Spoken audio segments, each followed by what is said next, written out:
Olá, uma boa noite a todos vocês. Sejam aqui muito bem-vindos.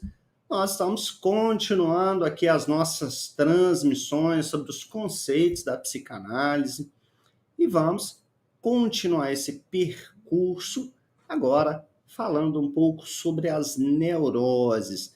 Para aqueles que estão começando a nos acompanhar, nós falamos um pouco sobre as perversões, falamos um pouco também sobre as psicoses, e nós vamos abordar agora de uma maneira mais ampla, de uma maneira também mais profunda, tentando aqui alinhar a prática e a teoria. É muito importante para nós, psicanalistas, sempre alinharmos essas duas dimensões. Nós vamos percorrer juntos esse caminho através de um referencial teórico super importante que eu vou aqui compartilhar com vocês, que é justamente a partir desta obra que está aqui compartilhada na tela. Um pequeno livro chamado Neurose e Não Neurose. É um pequeno livrito de um conteúdo incrível, imprescindível para quem deseja, então, conhecer um pouco mais sobre essas perspectivas a partir das neuroses. O que é importante muitas vezes é percebermos já desde o início que o psicanalista é aquele que se interessa pelas formas de subjetividade. Olha que interessante. O psicanalista se interessa pelas formas de subjetividade, pelas formas de sofrimento psíquico que lhe são consubstanciais. Do ponto de vista psicanalítico, neurose e não neurose não são entidades nosológicas, mas formas de ser e formas de sofrer. E esse é o primeiro convite que nós temos a partir da leitura dessa obra.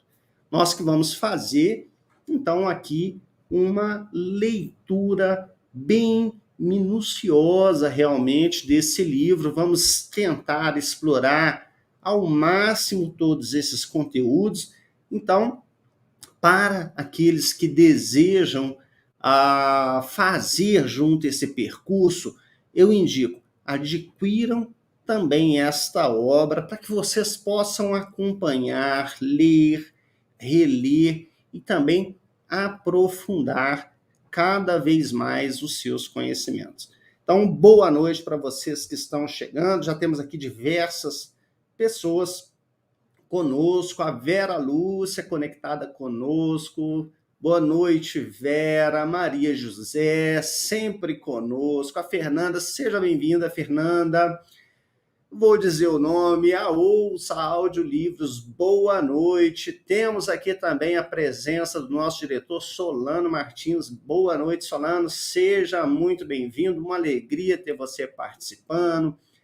Vanderleia está conosco, temos aqui Eliana, Jonathan, a Deise Terezinha está sempre também acompanhando os nossos conteúdos, a Lide.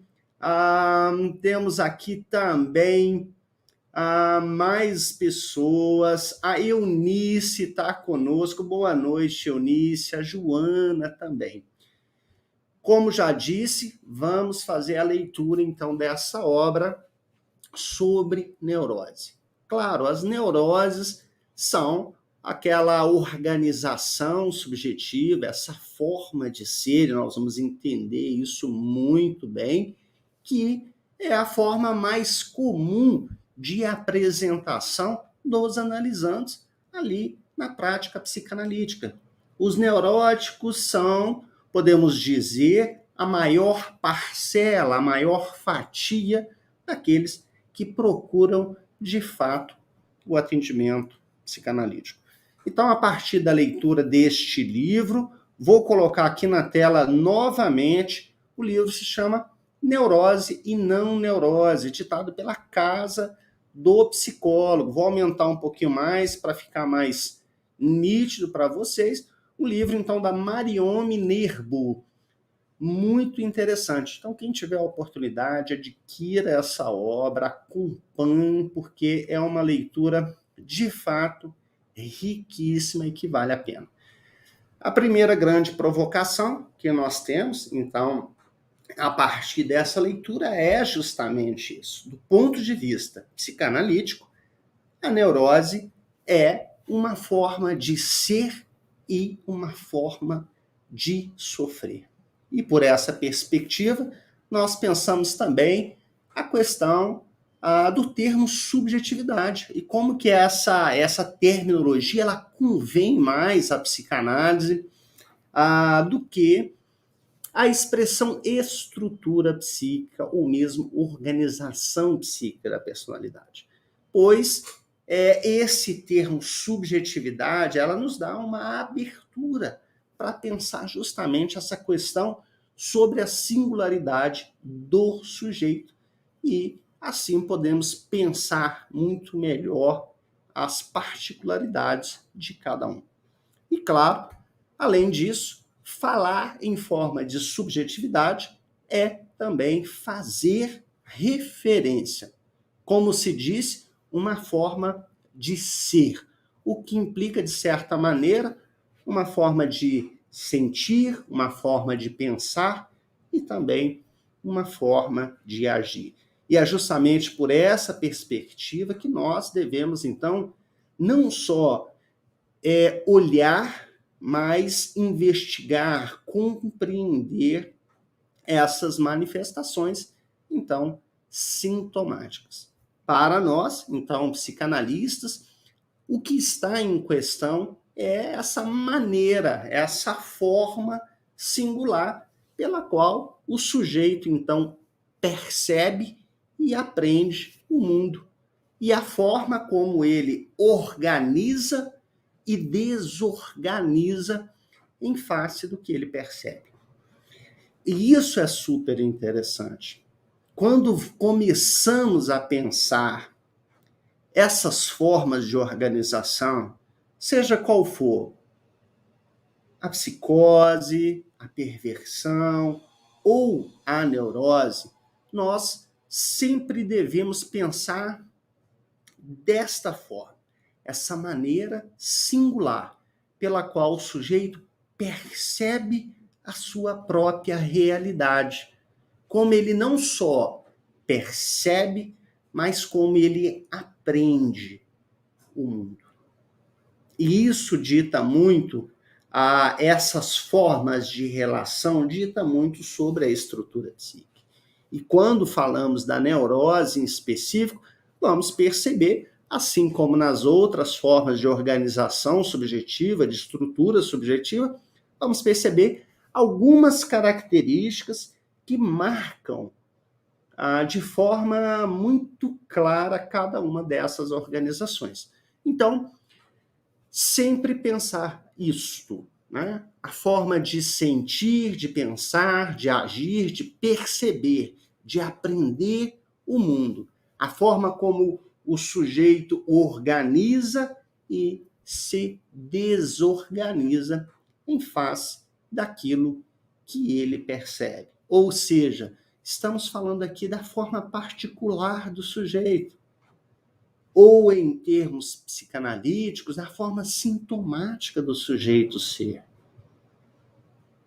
O que configura, claro, ao longo do processo de subjetivação, aquilo que podemos chamar de criação subjetiva.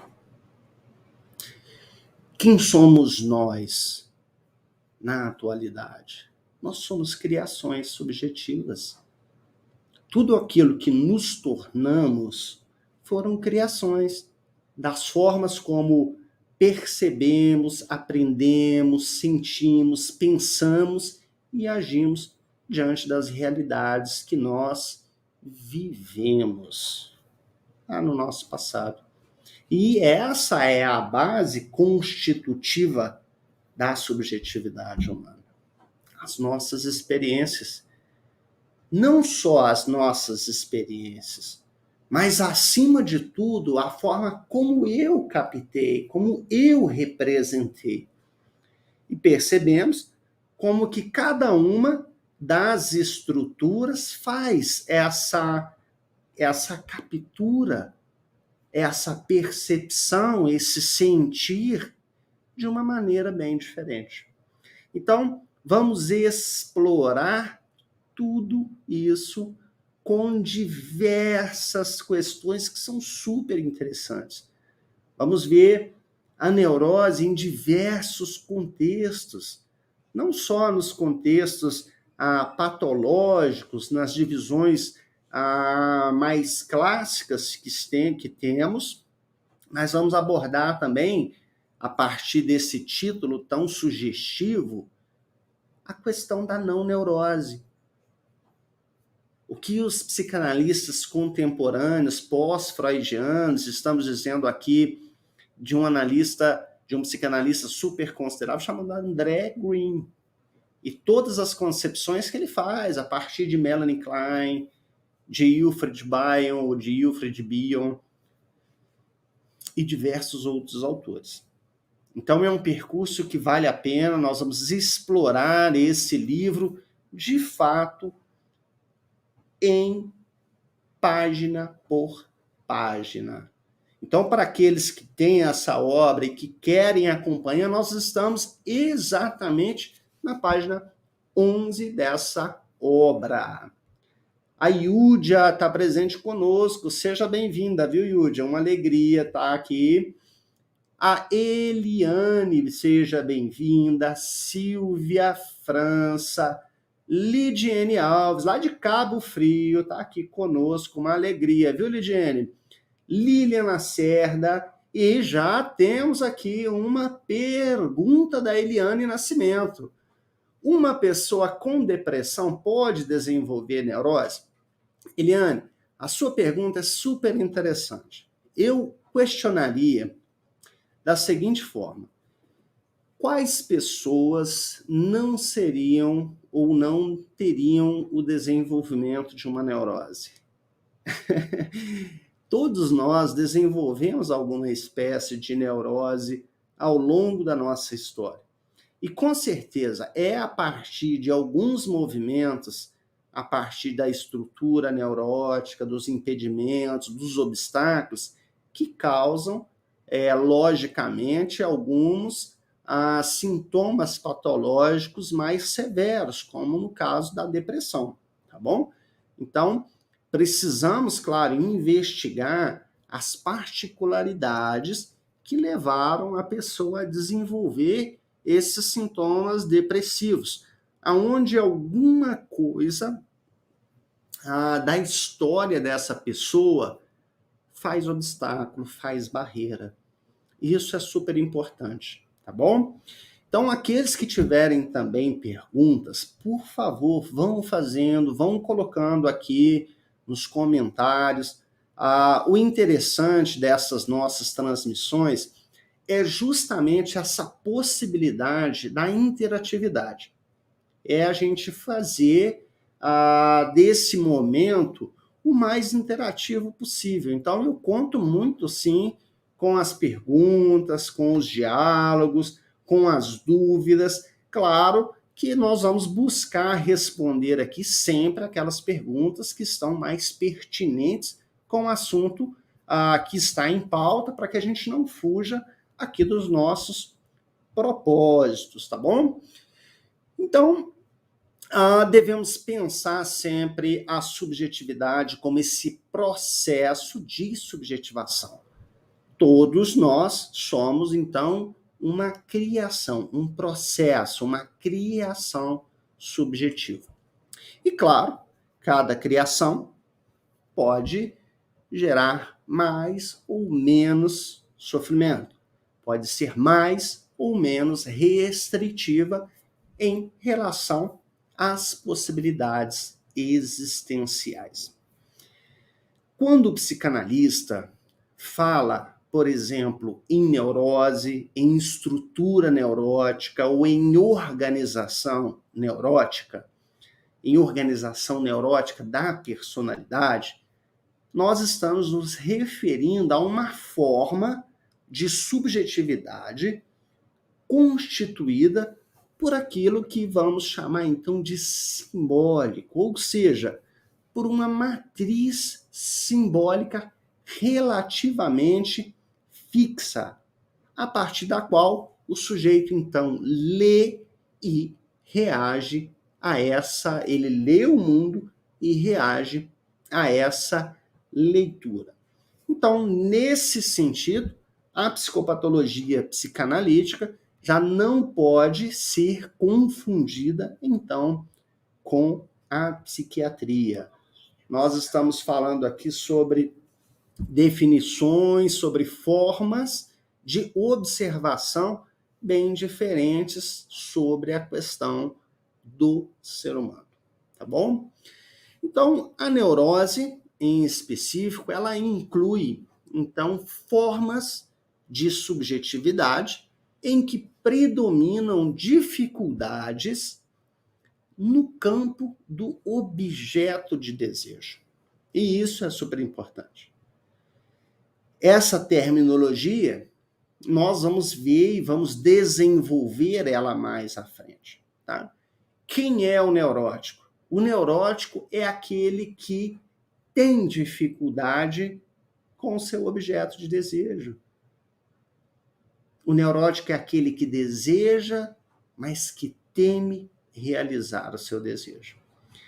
E entender toda essa construção, que podemos dizer metapsicológica, contribui muito para que o analista possa, na prática, conduzir melhor ali os seus analisandos.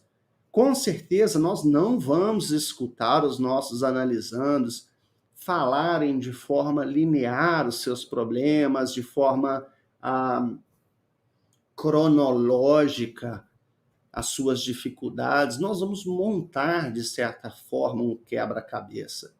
E nós precisamos, então, ter, de certa forma, um esboço das possibilidades de situações que geraram aquele sofrimento. Todos os sintomas, eles são desdobramentos, eles são consequências. Por isso, na psicanálise, muitas vezes nós não nos preocupamos de forma muito específica com a apresentação dos sintomas, mas sim com o que pode ter gerado aqueles sintomas. Qual seria a causa desses sintomas? Que criação foi essa? Como esse sujeito lê? Ele aprendeu como ele lê o mundo? É isso a preocupação de um analista.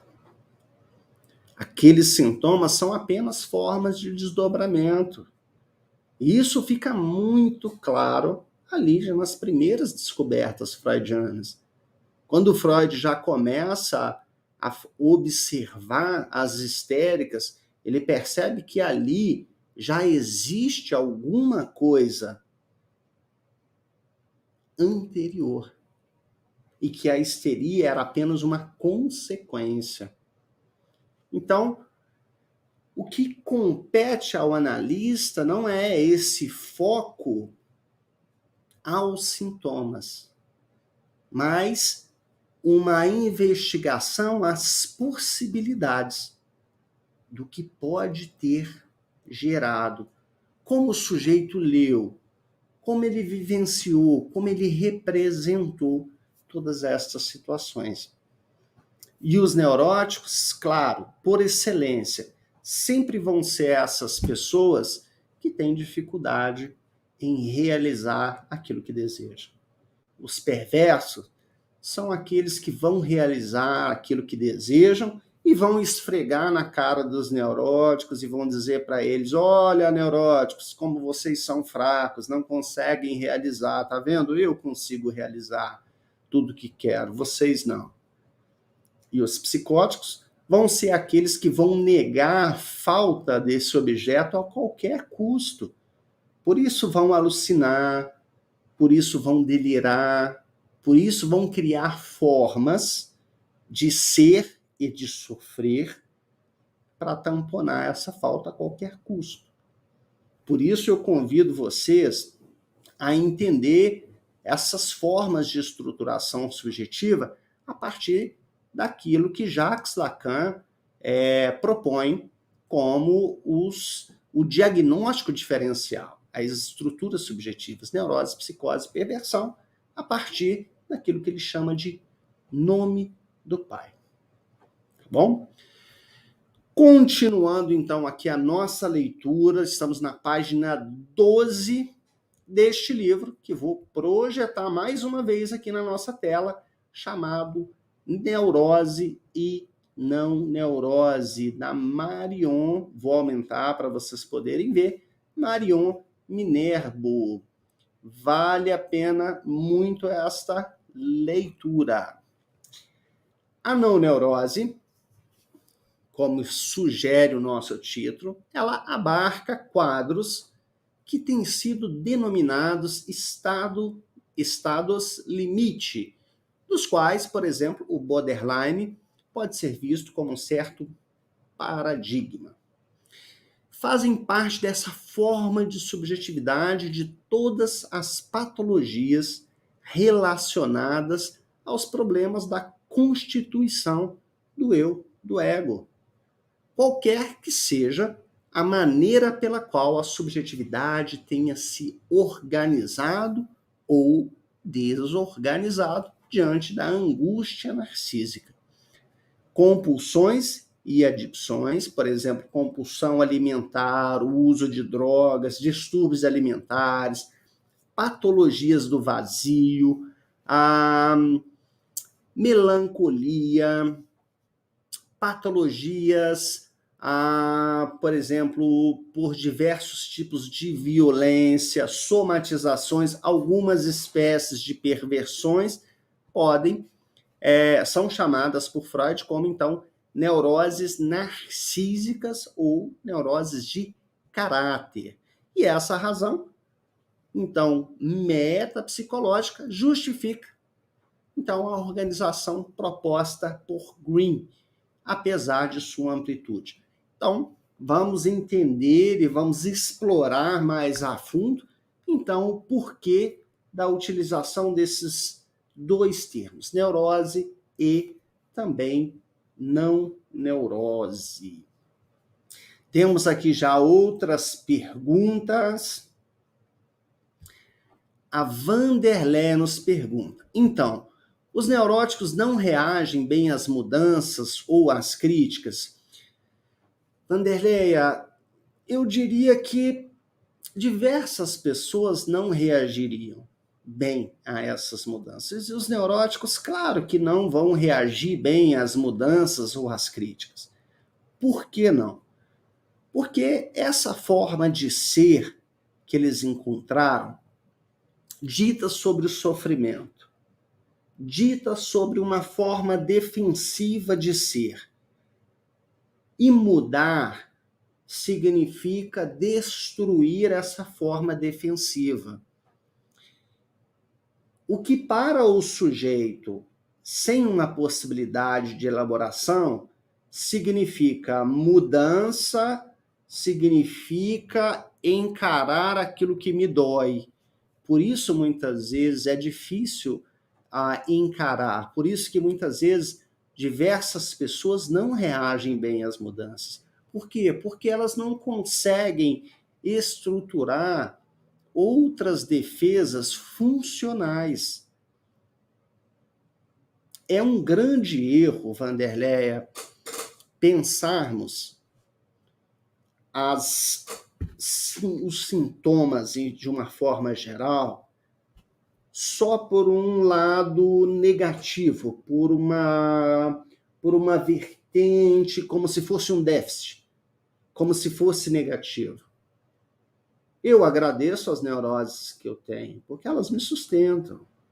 E cada um também deve agradecer as neuroses que possui, porque elas também os sustentam. Talvez não de uma forma produtiva, talvez ela cause impedimento na sua história de alguma forma, mas ela lhe protege também. E é isso que o analista precisa estar atento. É como, por exemplo, eu me lembro muito bem, Vanderlei, uma vez que eu precisei fazer uma reforma em um imóvel. E eu precisava retirar uma grande parede para fazer uma sala de aula mais ampla. E eu chamei, então, uma pessoa para poder avaliar se eu podia tirar aquela parede, um engenheiro. E ele avaliou e disse, olha, tudo bem, aqui não tem nenhuma pilastra, nenhum alicerce. Então você pode tirar essa parede, porque ela não é de sustentação, ela não é a estrutura da casa. Então você pode tirar que não vai ruir. E aí ele me deu um exemplo que foi muito forte, assim, muito simples, mas muito forte. Pensa quando está construindo uma casa e está só aquele esqueletinho de concreto, que são as vigas, que são as estruturas, as colunas.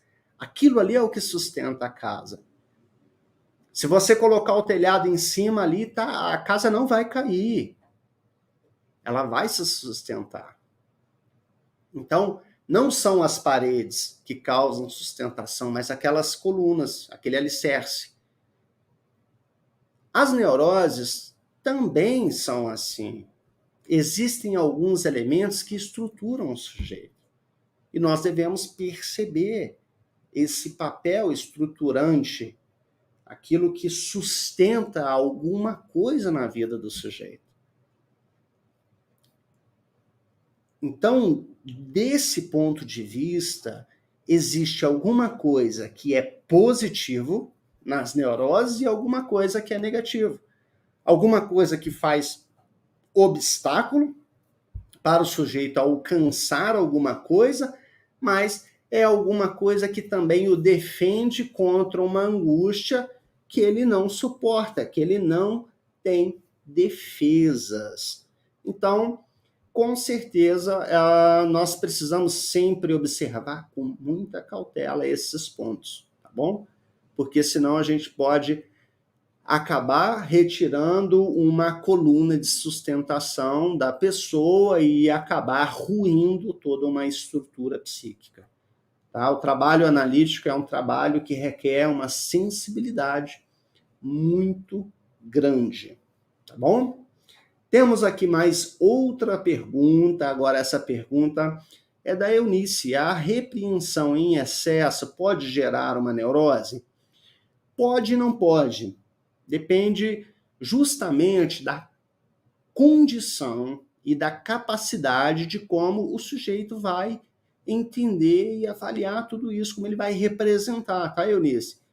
Você pode perceber que existem crianças que foram muito repreendidas e conseguiram lidar muito bem com isso na sua história.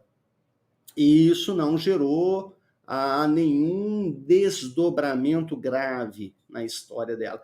E outras pessoas que sofreram talvez um mínimo de repreensão e não conseguiram, de certa forma, lidar com essa tensão, não conseguiram criar formas defensivas a partir disso e criaram ali uma situação neurótica a partir disso. Então, mais uma vez eu digo, a singularidade ela é magnífica, ela nos dá e não nos dá respostas. Tá? É essa justamente o aspecto diferencial da psicanálise de outras correntes. Porque é justamente esse aspecto subjetivo que faz com que a gente olhe a condição do ser humano de uma outra forma. Por exemplo, a gente sai da nosologia. A nosologia é essa classificação média de doenças, de normologia.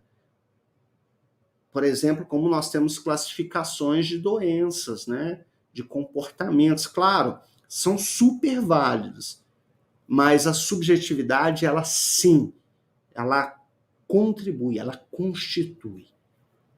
Ela faz com que os sujeitos tenham formas diferentes de reações, de leitura do mundo, a partir de uma situação que pode ser igual. Pode ver que, muitas vezes, diante de uma criação muito semelhante, os filhos têm saídas diferentes, representações na sua forma de ser, de maneira bem diferente um do outro. Isso é a prova mais clara que temos, então, da subjetividade. Tá bom? A Patrícia também nos pergunta: o perverso é competitivo? O perverso, Patrícia, ele sabe o que quer, né? Então, por isso, às vezes, dá essa noção de competição, porque ele sabe o que quer. O neurótico não sabe o que quer, ele imagina. E se ele sabe, ele tem medo de realizar aquilo que quer. O neurótico, ele tem prazer em mostrar para o neurótico que ele não sabe o que, ele não tem coragem de realizar o que quer. Isso pode dar, talvez, uma sensação de que ele é competitivo, tá bom?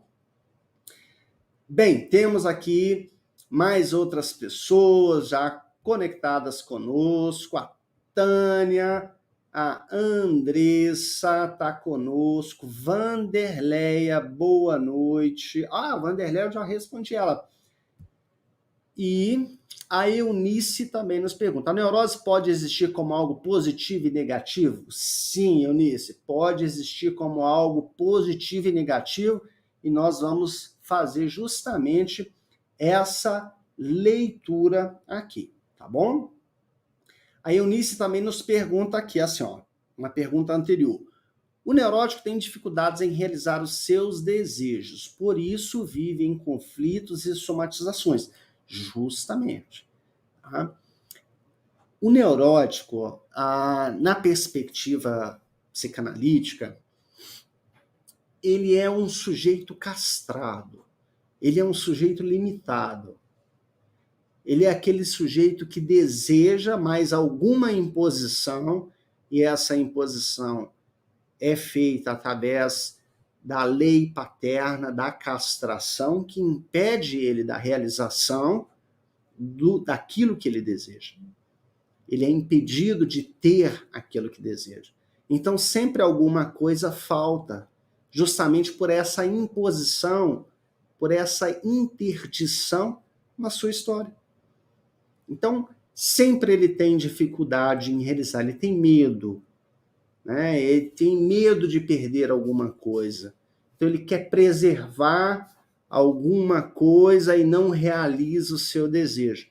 E, claro, isso gera conflito e muitas somatizações. As histerias de conversão, por exemplo, é uma prova muito clara disso. Tá bom? A Patrícia ainda pergunta: o neurótico sempre terá algum toque? Depende da forma de neurose que ele vai desenvolver. Ele pode desenvolver um transtorno, por exemplo, uma neurose obsessiva, né? Que aí ele vai ter essas características, mas ele pode desenvolver fobia, ele pode desenvolver uma histeria, ele pode desenvolver diversos outros tipos de neurose. Tá? Então, nem sempre ele terá, mas ele pode ser que, dependendo ali das situações, ele desenvolva alguma questão em torno das obsessões. Tá bom?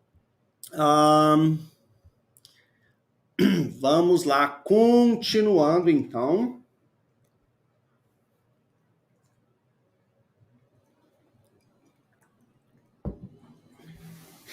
O que é interessante nessa obra, nós estamos aqui na página 13 desse livro, e eu vou ler aqui como está presente no livro. Falar em termos de neurose e não neurose pode sugerir que toma-se a neurose como um paradigma, inclusive de normalidade. os normoneuróticos. A não neurose seria a forma de subjetividade na qual não encontramos os elementos que caracterizam a neurose. Algo que falhou, algo que não está presente. Essa ideia não faz sentido para o psicanalista. Cada cultura determina formas de subjetividade prevalentes e também formas de sofrer que lhes são consubstanciais. Acredito que a neurose é uma forma de subjetividade paradigmática de uma civilização marcada por instituições fortes, como eram as do século XIX, a aurora da psicanálise. Já a não neurose é a forma de subjetividade produzida por uma cultura cujas instituições estão fragilizadas, como a nossa contemporaneidade. E nesse ponto eu gostaria de colocar uma provocação de Jacques Lacan. Jacques Lacan, num determinado momento do seu ensino, ele faz uma provocação incrível, que jamais deve ser esquecida por nós psicanalistas. Ele convida os analistas do seu tempo, como os analistas do nosso tempo, porque a sua fala ela é atemporal, a alcançar no horizonte a subjetividade de sua época. E esse ponto é super importante. Muitas vezes as pessoas podem nos questionar: mas a histeria do Freud não existe mais. Sim, concordo, a histeria do Freud não existe mais. Talvez não na porcentagem, na quantidade como existia lá em 1900. Mas aquelas histerias ainda existem hoje. Mas existem novas formas de subjetivação da histeria produzidas pelas repressões da nossa cultura atual. Existem novas formas de sofrimento causadas pela nossa cultura. As não neuroses são formas dessas subjetividades produzidas por essas instituições não fragilizadas da nossa contemporaneidade. Basta um jovem ficar 30 minutos nas redes sociais para que ele se sinta fragilizado, para que a imagem dele seja fragilizada diante de todas as possibilidades, das diversidades, dos corpos, das multiplicidades, dos ataques que existem nas redes sociais, as fragilidades. Então, sim, a fala de Jacques Lacan é extremamente contemporânea. Nós devemos pensar, sim, como a subjetividade de nossa época está, sim, causando novas formas de subjetivação, novas formas de sofrimento. E eu digo com muita tranquilidade, e aqui vamos fazer a leitura de um trecho que vai nos afirmar isso mais uma vez, em dizer que, na verdade, não se descobriu novas coisas a partir de então. Se descobriu novas formas de sofrimento, só isso. Novas formas de manifestação, porque a cultura muda. As influências mudam. Portanto, os desdobramentos também mudam. E, claro, aquilo que durava 100 anos, depois passou a durar 50 anos, depois 30 anos, depois 20 anos, depois 10 anos. E a gente pode traduzir isso na geração X, na geração Y, na geração Z e nas diversas outras gerações que vão vir. Cada geração marcada por traços muito específicos, marcadas e atravessadas pelas transformações, pelas subjetividades, pelas imposições e transformações culturais de sua época. Então nós precisamos ter essa percepção também, e essas sensibilidades. E, acima de tudo, voltarei a frisar aquilo que a gente fez lá no início da nossa leitura. Percebermos como que o sujeito, diante de tudo isso, lê, apreende, capta, sente, age diante desse mundo. Esse é o papel do psicanalista, fazer justamente essa leitura. A Nilceia presente com a gente, seja bem-vinda, viu, Nilceia? Muito bom. A Eliana também fez um comentário, muito boa a aula, obrigado, viu, Eliana? Excelente a participação de vocês conosco. A Eunice também fez um comentário, muito obrigado, viu, Eunice? Muito bom, vamos seguindo então, porque o tempo passa, né? Então, dentro dessas perspectivas que nós estamos aqui dialogando, a psicopatologia psicanalítica é a forma de sofrimento psíquico é determinada por certa maneira de aprender o mundo. Ela é consubstancial a essa cultura, a esse meio no qual aquela subjetividade, então, se constitui. Agora, o que é cultura? E quem puder, vai escrevendo aqui nos comentários, por favor, o que um psicanalista deve entender por cultura? Eu queria que vocês pudessem interagir com esse ponto, né? A psicopatologia psicanalítica é aquela que abre esse leque para a subjetividade, para a singularidade, para essa forma do sujeito aprender, captar, sentir, agir diante do mundo, para aquilo que organiza e desorganiza o seu universo psíquico. Como um psicanalista pode, então, entender o que é a cultura? Se a forma de sofrimento psíquico é determinada por certa maneira de aprender o mundo, a partir da influência da cultura, como nós devemos entender, então, o que é cultura num sentido mais amplo? O Freud tem até uma obra clássica chamada Mal-Estar na Cultura, uma obra interessantíssima também, pode ser encontrada com outro título, Mal-Estar na Civilização. Vamos ver se nós temos aqui algum comentário sobre esse termo. O que vocês acham que é cultura dentro da psicanálise?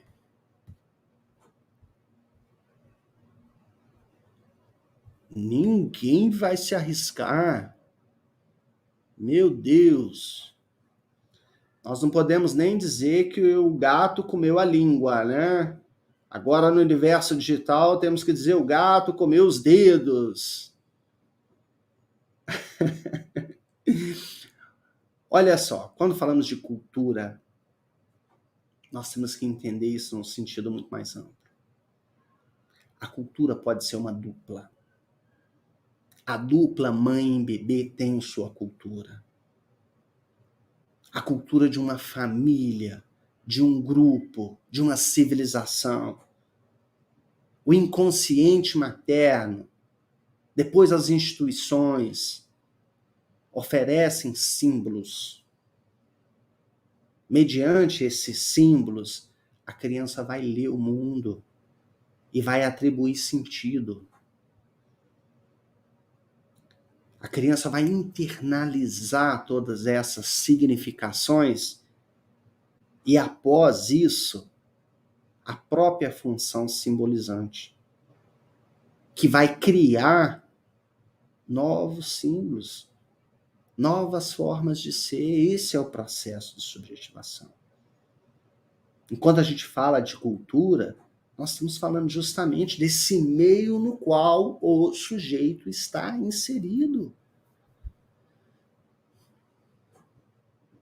O sofrimento psíquico, ele decorre justamente do modo como cada um lê o mundo e, acima de tudo, a si mesmo. E de como ele organiza e se desorganiza diante disso.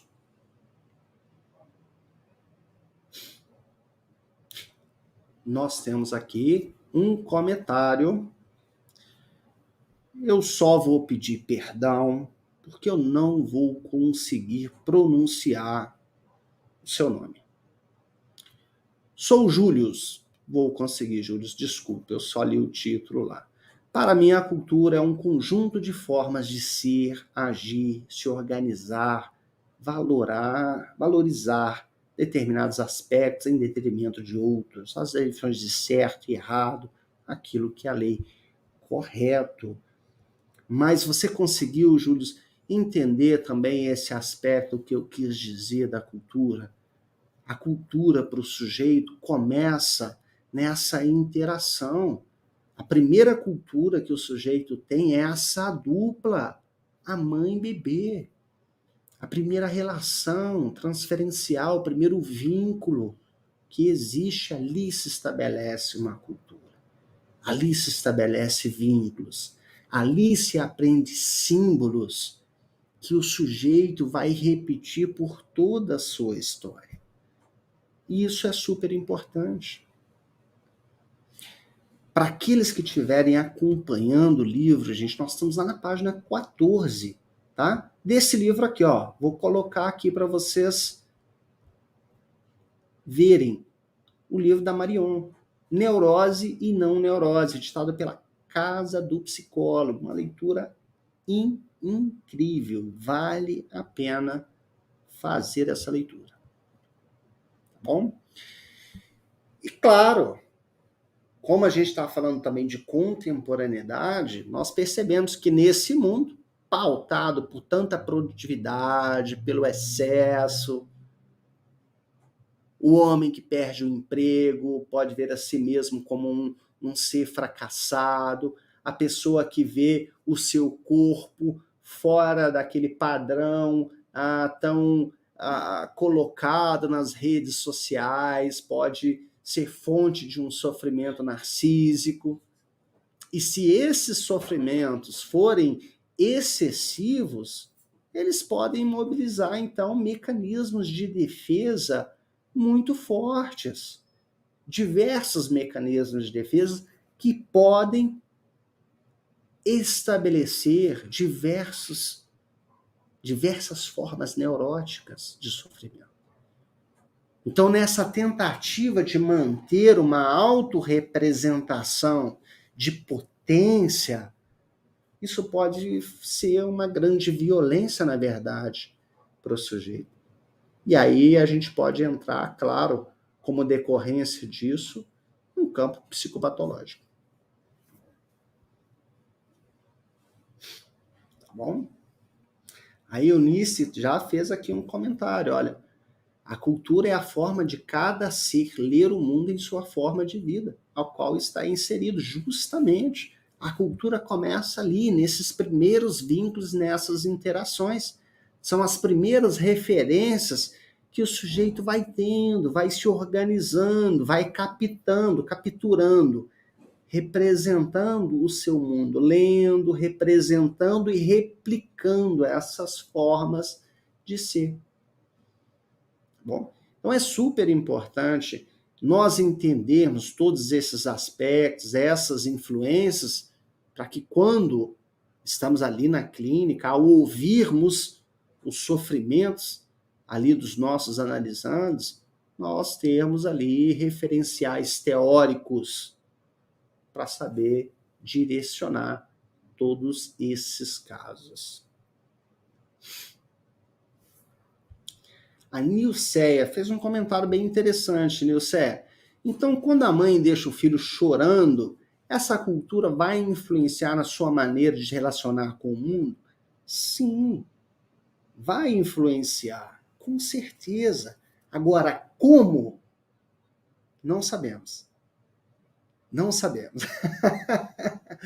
Porque isso vai depender justamente de como essa criança vai ler toda essa situação, tá? Agora, o que é interessante, e nós vamos falar sobre isso, Nilceia, é que muitas vezes o vínculo que é adoecido, o vínculo que causa a neurose, é justamente essa interação, esse interpsíquico, esse intersubjetivo. Por isso que nós percebemos muitas vezes pessoas que têm uma necessidade de sair e de procurar outros vínculos não doentios, outros vínculos que não vão alimentar essa forma adoecida de ser. Porque existem mães que são, eu vou dizer mães no exemplo, tá? Estão tão adoecidas que não sabem ser de outra forma. E a relação se torna adoecida. E muitas vezes a criança ou adolescente não tem outra possibilidade a não ser conviver com essa forma adoecida. E muitas vezes ele sai fora. E aí nós nos perguntamos, quem é o doente da relação? É a mãe ou o filho? Eu diria a relação. A relação é adoecida. Nós vamos chegar nesse ponto e é bem interessante, tá bom? Pois bem, continuando aqui, a,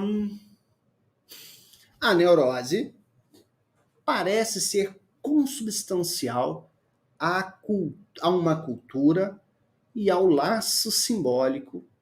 Ela é excessivamente tenaz, ela é impregnante, impedindo a relativação das representações instituídas. A análise visa afrouxar um pouco esse laço para que os significantes sejam ressignificados. Na não neurose, ao contrário, parece ser consubstancial a uma cultura marcada pela insuficiência da função simbolizante em todos os níveis. A análise, nesse caso, busca restituir ou até mesmo construir esse laço, de modo a criar uma rede de representações que possa, então, conter a pulsão. A psicanálise, por fim, não descobre, então, novas patologias. Ela reconhece novas formas de ser e de sofrer e lhes dá um nome para que possam fazer parte do campo, então, da psicopatologia psicanalítica.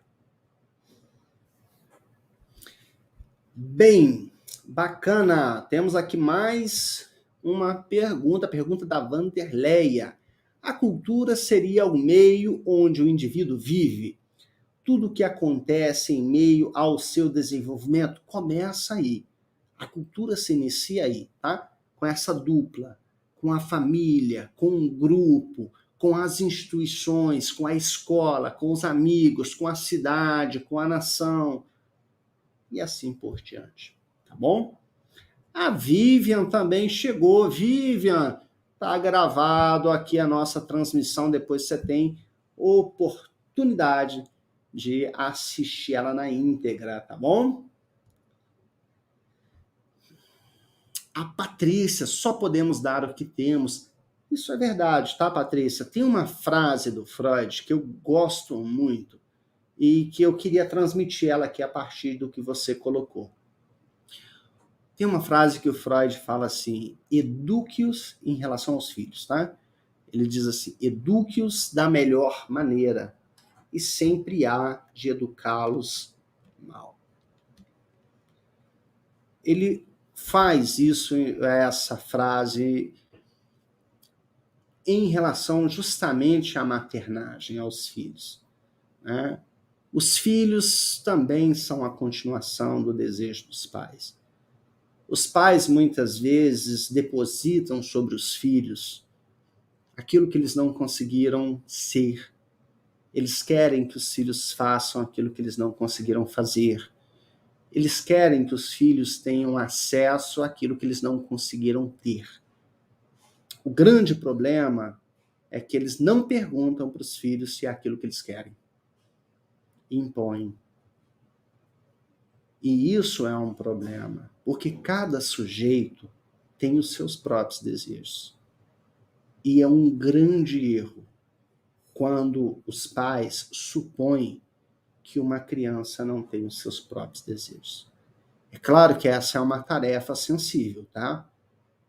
É uma tarefa sensível, depende de uma percepção, de uma maturidade e de uma grande responsabilidade. E sim, os pais dão muitas vezes o seu melhor, com certeza, sem sombra de dúvidas. Agora, com certeza, Patrícia, quando os pais têm a capacidade de se libertar dos seus obstáculos, eles têm condições de criar os seus filhos de uma forma muito mais ampla, muito mais positiva. Tá bom? Pessoal, eu vou encerrar essa nossa transmissão por aqui, porque o nosso tempo já está se esgotando, já estamos chegando aqui às 21 horas. Eu agradeço muito a presença de vocês. Na semana que vem, no mesmo horário, nós vamos continuar explorando esse termo, a neurose. Nós vamos explorar a neurose assim, a fundo mesmo.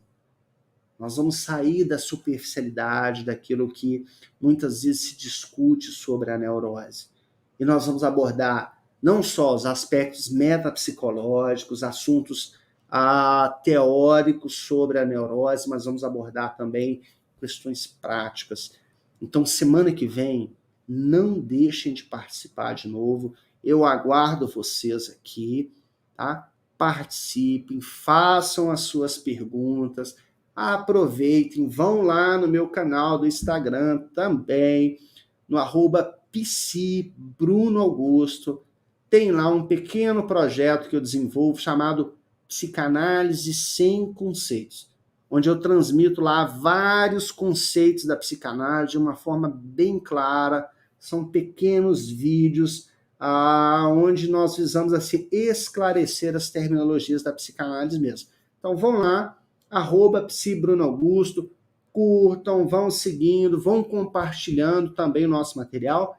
E quarta-feira que vem, nós estamos aqui novamente para continuar a nossa leitura aqui sobre esse livro, Neurose e Não Neurose, da Marion.